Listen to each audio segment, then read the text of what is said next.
কখনো বন্যার্থদের জন্য ত্রাণ বিতরণ, কখনো আবার তাদের সাহায্যের নামে টাকা উত্তোলন। এইসব ভান করে জনগণের চোখে ধুলো দিয়ে নিজেকে মানবতার ফেরিওয়ালা হিসেবে উপস্থাপন করতেন ইউটিউবার তৌহিদ আফ্রিদি। কিন্তু তার এই সহানুভূতিশীল চরিত্রের আড়ালে লুকিয়েছিল ভয়ঙ্কর এক বাস্তবতা। জুলাই গণহত্যার হত্যা মামলার আসামি আফ্রিদি গ্রেপ্তারের পর বেরিয়ে এসেছে একের পর এক চাঞ্চল্যকর তথ্য। অভিযোগ রয়েছে, মানুষকে সাহায্যের নামে টাকা তুলে সেই টাকা নিজের পকেটে রাখতেন তিনি। বন্যার সময় মানুষের পাশে দাঁড়ানোর ভান করে তারকাদের সঙ্গে পিকনিক করার ভিডিও সামাজিক মাধ্যমে এখনও পাওয়া যাচ্ছে।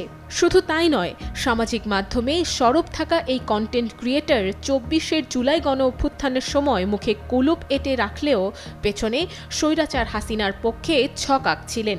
উত্তাল সময়ে আন্দোলনকারীদের বিরুদ্ধে একাধিক কন্টেন্ট তৈরি ও ফেসবুক, ইউটিউব, টিকটক এবং ব্লগে প্রচার করেছেন।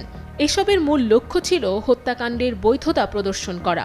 আফ্রিদি শুধু নিজে নয়, অন্য অনেক কন্টেন্ট ক্রিয়েটরকেও হাসিনার পক্ষে কাজ করতে চাপ দিয়েছেন বলে অভিযোগ রয়েছে।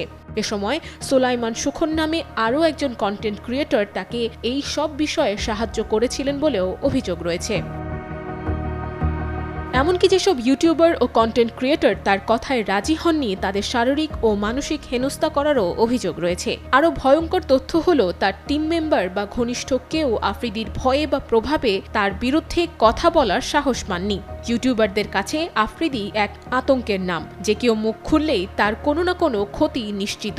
গ্রেপ্তারের পর তার বন্ধু রাহি ও ইউটিউবার তাহমিদ সামিন সহ অনেকেই এখন এই সব তথ্য প্রকাশ করছেন।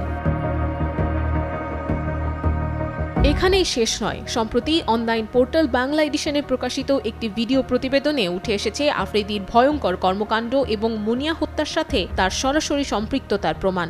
মুনিয়া হত্যাকাণ্ডের মামলা থেকে আফ্রিদিকে বাঁচানো এবং বসুন্ধরা গ্রুপের এমডি সাইম সোভান আনবিরকে উদ্দেশ্যপ্রণোদিতভাবে ফাঁসিয়ে ব্ল্যাকমেইল করার কাজে স্বৈরাচার হাসিনার মুখ্য সচিব কায়ে কাউসের সঙ্গে মাস্টার মাইন্ড হিসেবে জড়িত ছিলেন ডিবি প্রধান হারুনুর রশিদ, সাবেক আইনমন্ত্রী আনিসুল হক এবং বাংলার কসাই খ্যাত সাবেক স্বরাষ্ট্রমন্ত্রী আসাদুজ্জামান খান কামাল। নিজের গুড বয় ইমেজ ধরে রাখা তৌহিদ আফ্রিদির এই বাস্তবতা কেবল একজন ইউটিউবারের জন্য নয়, বরং গোটা কন্টেন্ট ইন্ডাস্ট্রি এবং সমাজের জন্য একটা ভয়ঙ্কর সতর্কবার্তা।